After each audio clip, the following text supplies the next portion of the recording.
honestly, what I tell people all the time is just go talk to people. Just go meet people and have an intentional conversation. Now, my behind the scenes, I don't know, way of doing that is I try not to talk real estate with people. I try to just connect with them and talk with them. Real estate will naturally come up. Yeah. Everybody loves to talk real estate. And there's times where it's appropriate to have a dedicated, I'm going to go talk real estate with this person. But for the most part, I'm just going to go connect with somebody and I'm going to try to add some value to their life in some way. And whatever it is, you can call it karma, God's blessings, or whatever. When I just go and connect and try to just help somebody on a genuine level, I will either end up doing business with that person or they will refer business to me.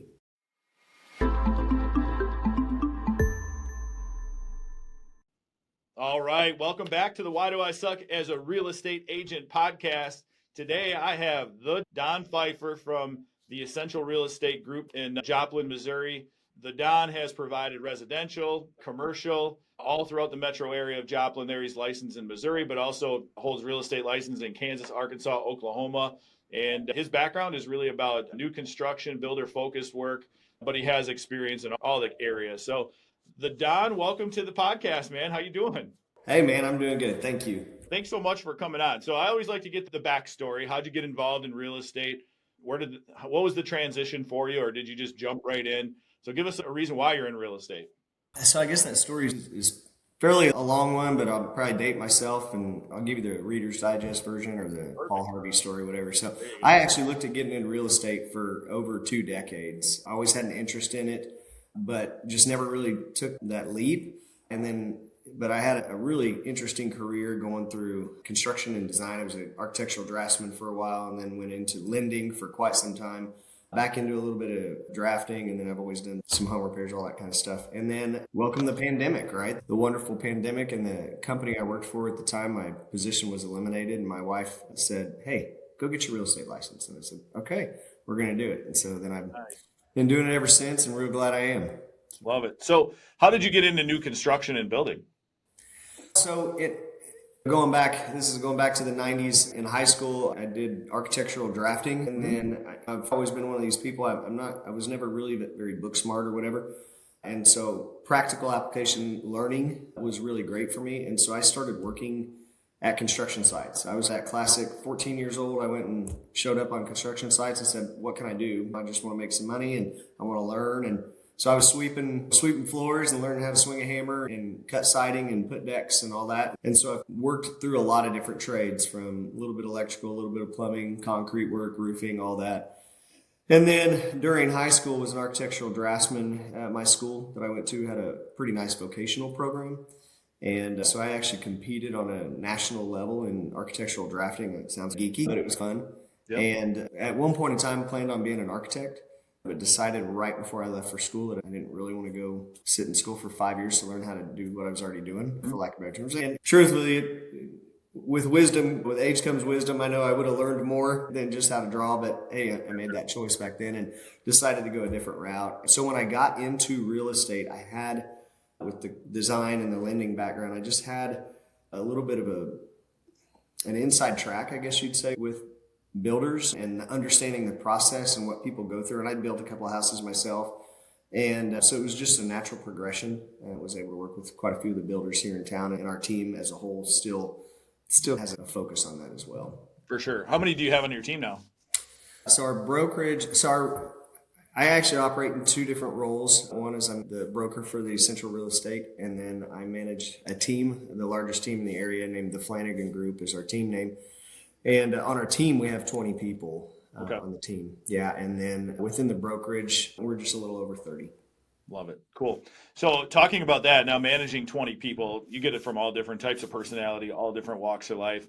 And obviously the essence of this podcast is why do I suck, right? You're going to get that question from probably all of them at some point. I would think everybody, especially in the beginning, has their own issue. So what if you could take maybe 1 or 2 traits as to those agents? Why do they suck? Maybe it's in the beginning or maybe they're in a slump, but why are they sucking?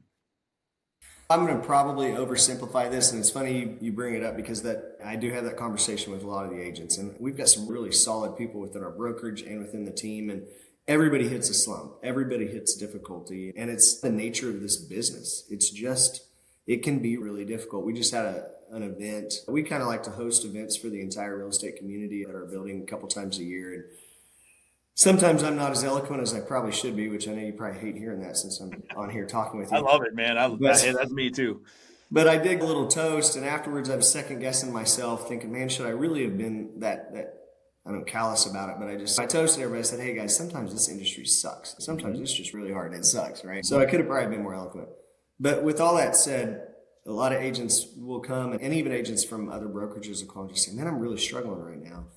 And I think that's normal because we do have within the industry, there's cycles, there's ups and downs. Yep. And frankly, Especially now, I think we're all in a down cycle right now for the most part. yeah, for the most part.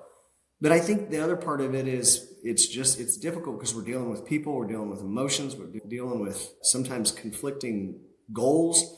And so that can be tough. But so I guess my advice I usually tell people is, and I say little cliche things all the time. Everybody probably gets tired of hearing it. But I say all the time, what is our job here in real estate? Our job can be broken down to, we are here to help people buy, sell, and rent real estate. That's it. Keep it super simple. We help people buy, sell, and rent real estate. And so our job as realtors is just to go connect with people and help them. And so I think when people struggle in this industry, it's because they lose focus on that. Yep. They lose focus on the fact that you just go help people. And then sometimes, honestly, these phones are a big problem. They're a blessing and a curse. Yep. I think they're really good because they help us connect with people, but then they're a massive distraction. Yep. And so I find when people are in a slump in their business, it's because they spent 3 hours every day staring at Facebook or TikTok or whatever. And if you'll just get off of those things and go make connections with people, it'll work out. And so that's my advice. Yeah, that's great. That's a huge point of one of the behaviors is just take action to get a reaction, right? Yeah. If you're, like you said, if you're on your phone, and I'm guilty too. I get stuck on my phone sometimes. I get into a wormhole or a rabbit hole. The 3-eye atlas thing was the thing that I was like all researching lately and seeing all these videos about this comet or alien ship or whatever's supposed to be coming to us. But like you get trapped into these wormholes and it's like, and then if you go back and take inventory, and this is what I'll do with my agents when they're struggling. The first thing I do is I'm like, I want you to write down and jot down everything you're doing for a week, every minute of that week, just to see where those gaps are, because you'll learn. Usually about by day 3, they're already back in my office saying, okay, yeah, I'm wasting time here. I'm wasting time here, stuff like that. So if they can take inventory of their time, it makes it a lot easier for me to evaluate and go, you don't really suck right now. You're just distracted. Yeah. And it's to be honest with yourself about it too. Yeah. Yeah. If you can cut the BS out of your life too and stop lying to yourself. I've had that conversation this year too. Or shiny object syndrome is another one where they want the fast path, right? Especially new agents. Maybe they come in with unrealistic expectations. They think the industry is easy because they see some guy make it look easy, and it's not. When we're good at what we're doing, we're putting out fires before they start. That's a lot of what we're doing there for sure. So keeping it simple, that's a big thing. Cutting through flash, pomp, ego. When you're coaching your agents, how are you going about that? How real are you with them? I'm pretty real. I don't pull too many punches. I think our job is too important, and supporting our families and taking care of people is too important to really. I try to be tactful, but I don't really pull any punches. I'm not too shy about telling somebody. I try to do it in a coaching manner by asking questions instead of just saying, you've been distracted. I try to say, so what you did with your people as far as documenting time, but I'll just ask, so what have you been up to? And how much time do you spend on your phone and those kinds of things to help people realize. Sometimes you got to just, pull your head out, right? But most of the time I try to coach people into understanding what they're doing. Yeah, for sure. So you seem like the simple part of this business, right? And just going out, and I think the biggest part of this business is relationship building, right? Like for you as a builder focused agent, really, like if those builders, their livelihoods rely on you on the back end to get that thing sold. So how important is that for somebody to understand, like you got to provide extra value to before you even get paid? Yeah, it's massively important for people to realize that. And so to that, builders are an interesting part of our market because I think so many times being a builder is tough. I mean, there's a lot of things going on. A lot of times it's tough because you're actually out in the elements, swinging a hammer, carrying materials. And sometimes people in the construction site don't show up for work. The builder world is tough.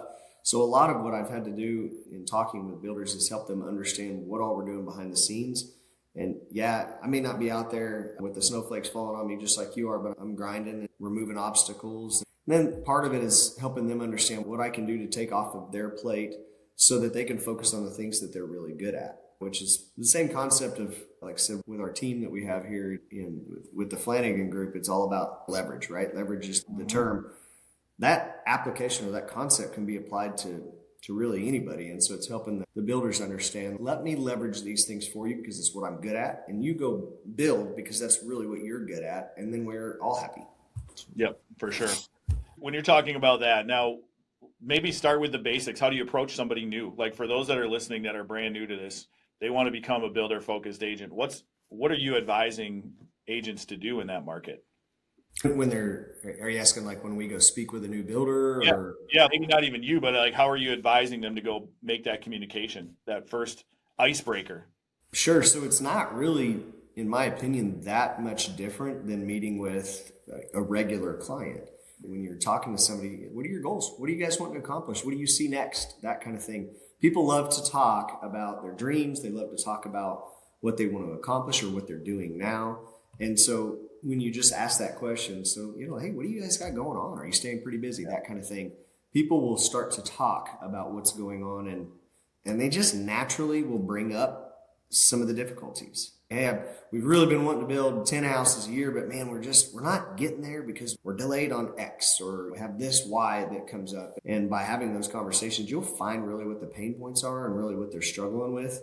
And then you just have a conversation around that. I think the coolest thing that you just brought up is when I asked, what do you go and you talk about, you talked about asking questions.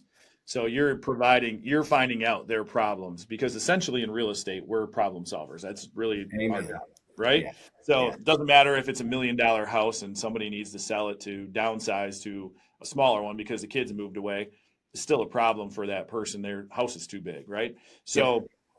that's what you did, but you went and asked questions. You weren't going there to say, "This is what I can do for you. This is what I do. This is what I've done in the past." Those things will probably come up when they start asking questions, but you're going in loaded with questions right off the bat, which is the most important part. Is you're finding out where their problems are, so you can help them solve those problems. Sure.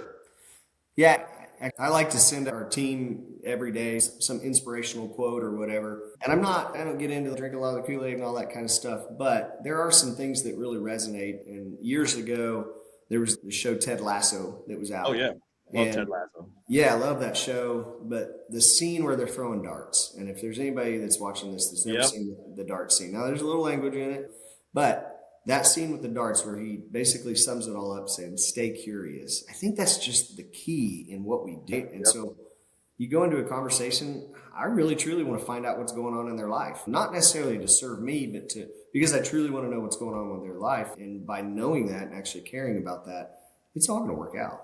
Yeah.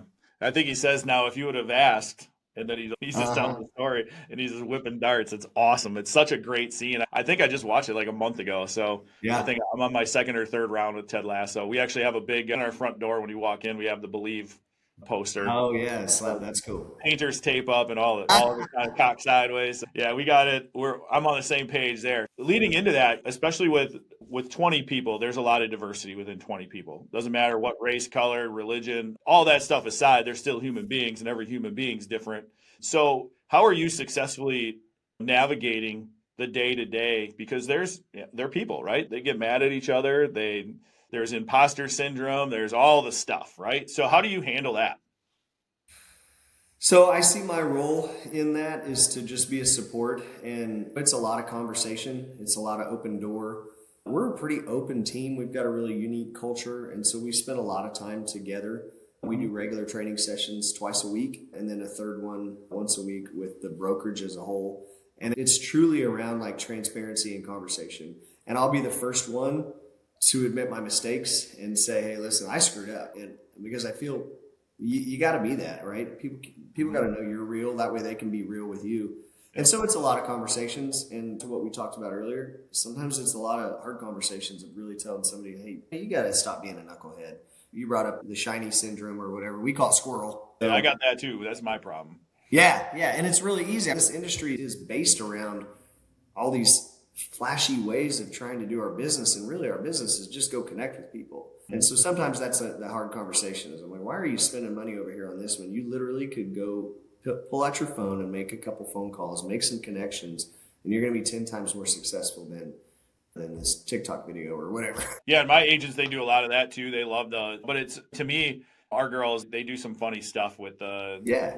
with TikTok and all that stuff, and I love it. I think it's great, but it gets eyes on us, and I think that's the cool thing. But it also, they're team building around it, which is really fun for me to watch them bond as a team and come up with these ideas, and then they throw me in sometimes, and Yeah. I'm usually got the annoyed look on my face or whatever. But Sure. Yeah. I love it. It takes 5 minutes of my time, and they get theirs. If I didn't have to use social media, I wouldn't. But I've made a lot of money from social media too. Sure.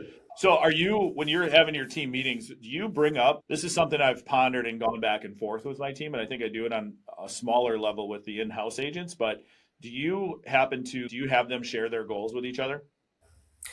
Yeah, it's actually interesting you brought that up. We just had our 2026 planning retreat a week or so ago, and it was literally about their personal goals and the focus of their goals. And we had everybody share that with the entire team. That's cool. And we've got a series of goals in there, so we didn't have them share everything. Like, okay, if you have a personal weight loss goal, we don't really need to talk about Right, that. you don't If you need want to to. bring it up, you can. But yeah, we have everybody share their goals, and we're pretty open about that. It's a little bit of accountability. It's also a little bit of one of those things where if you truly believe this goal, you shouldn't be ashamed of putting it out there. And yeah, absolutely. Yeah, for sure. Now, based on goals, obviously, then you have consistency. How are you holding those agents accountable over the year? Because it's easy for us. This is the time of year. Everybody does it, right? Like, we get our goals. December, everybody knows mid-November through the end of the year is work time for real estate because there's not a lot of transactions going on. So you're building your business for, in our case, 2026. How are you holding those agents accountable over time? So we do. Accountability has actually been both an easy and a difficult thing for us. So we regularly do, or consistently do, what we call a monthly one-on-one. And we've got a couple different people within the organization that will do one-on-ones with some people. I do probably the majority of them, probably 75% of them. And it's a discussion point about that. So I've got a notepad or whatever. I use digital notes. And at the top, it's their primary goals. It's the things that they wanted to focus on. And we like to set up like a primary and secondary goal. Yep. And then we review their activity and we just talk about it. And they're the one that's got to answer to it. And then last year we tried to set up we did cross-functional teams, accountability groups, and we had a mixed review. Some of those went really well. Some of them didn't. And so we're toying with how we're going to do that. This year we've actually laid out a plan to once a quarter. So we do a team meeting once a month, and it's just a State of the Union type thing. But we're going to, once a quarter, have one of those be a more dedicated discussion around the goals and accountability. And we'll still talk about, all right, here's market numbers. Here's how we did. Here's how many reviews we got, whatever. Johnny, how are you doing on your personal goals that you outlined? But it was a commitment. Everybody had to commit to being okay with that. And everybody did. So that's awesome. Yeah, I don't see why they wouldn't if they want to be successful. And then I think the other thing I've learned when my agents do share their goals is people want to support their goals and help each other get to those goals too. Whether you said we have one or two agents in our office that are big and they want to lose some weight, so that's a big thing. Or transactional goals, which is the exciting thing, is I have one girl who had 0 transactions going through into June. I took her on as a TC. At that point, she was miserable in her W-2. We took her on. We had an opening for another position. She became the TC. She's a hybrid, so she's not only the TC, but she's also an agent. And her goal was to have 12 deals this year, one a month. And she had 0 going into June. And I told her, you can make it. This is you still got time. And sure enough, she hit her goal of getting to 12. So fantastic. Yeah, so it was awesome to see that. But again, it was consistency because she's at her other W-2. She's working that. She doesn't get off till 5 o'clock. It's hard to dedicate. You can't, there's no way you're working 30, 40 hours a week on your real estate business when your job is done at 5 o'clock at night. So we were able to take that and morph that. It's been something I've been testing with my agents is who's in the office, who's not in the office. And the agents who have come to the office are more successful than the ones who aren't. And it's not even close. Yeah, it's interesting you say that because we talk. So like I said, we do our Monday and Wednesdays. We have our training sessions with the agents in the morning. And what we find is when we do that, they tend to be around the office a little bit more. And so Tuesdays and Thursdays are like quiet and boring, and we really don't like it. It's a difficult balance because as agents, they need to be out and about helping people. They need to be out seeing houses, understanding the market and meeting new people and networking and all that kind of thing. But yet they still need to be in the office too. And so it's that balance. Yeah. For sure. For sure. So how can agents at that point, now we talked about the phone thing, minimize distractions. Like we're just talking about being in office. In reality, that's supposed to get them into work mode and that sort of thing. But how can we minimize distractions in the industry when it is full of those shiny objects and the phone and all that other stuff? Yeah, so I mentioned earlier the focus on primary and secondary goal. And so I think everybody's primary goal as an agent is to close X amount of transactions or make X amount of GCI per year, because that's what fuels their life, right? They got to support their families and that kinds of things. But I call it the secondary goal, but in my opinion, it's an easier one to manage too. And I let we figure out what their secondary goal is based on what triggers them. So for some people, it's, hey, I know if I get in front of 2 people per week, I'm going to have X. Or for some people, it's, I know if I send out 7 letters a day, or another person, maybe if I make 12 dials or whatever the case may be. And that's the thing that we focus on for them, because everybody is a little bit different. And that's one of the things I love about this industry is that you can be successful and do it 30 different ways. Now, it's also the challenge too. Yep. But so that's what it really takes. From a leadership standpoint, it takes a little bit more time on our side to understand what each person's secondary goal is and really what drives them. But that's what we try to hold accountable to. And then I also, with each of my people, I try to have some trigger statement that kind of reminds them what they're doing. And so last year, one of my agents had a goal to buy a different house. And so I would just walk by, and if I thought maybe he was being a little slacking or whatever, or I was just questioning, I may walk by and just say, how's that house coming? And just keep walking. And that was his reminder of, oh yeah, I do have a house that I want to buy. And other people, we had other little words. One young lady on our team, she just wanted a dad joke. And as a dad, I got to have dad jokes. And so I would drop a weird dad joke. And that was our own cue. So that I wasn't really calling her out in front of everybody, but it was just a reminder. Yeah, that's awesome. What advice, as we wrap this up, and this has been awesome, because I think the one thing that you have is you've simplified a complicated industry, right? Or the industry is simple unless you overcomplicate it. And I think that's the essence of what you're doing is you're focusing on the human beings, you're holding them accountable to their goals, and then you're just keeping it simple. That's it, right? Go build relationships. That's the business. So what advice do you give to agents who are feeling overwhelmed, or maybe the last parting words on the Why Do I Suck as a Real Estate Agent podcast for the Don to say, guys, do this and you won't suck? Honestly, what I tell people all the time is just go talk to people. Just go meet people and have an intentional conversation. Now, my behind the scenes, way of doing that is I try not to talk real estate with people. I try to just connect with them and talk with them. Real estate will naturally come up. Yeah. Everybody loves to talk real estate. And there's times where it's appropriate to have a dedicated, I'm going to go talk real estate with this person. But for the most part, I'm just going to go connect with somebody and I'm going to try to add some value to their life in some way. And whatever it is, you can call it karma, God's blessings, or whatever. When I just go and connect and try to just help somebody on a genuine level, I will either end up doing business with that person or they will refer business to me. Yeah. Almost all the time. Yep. It's just how it is. Yep. That's my biggest motto with my agents that I've been preaching. I've only been a broker for 2 years, but the biggest thing that I've been preaching is giving value without expecting anything in return. And Amen. Talked about the karma bucket, right? Being filled up.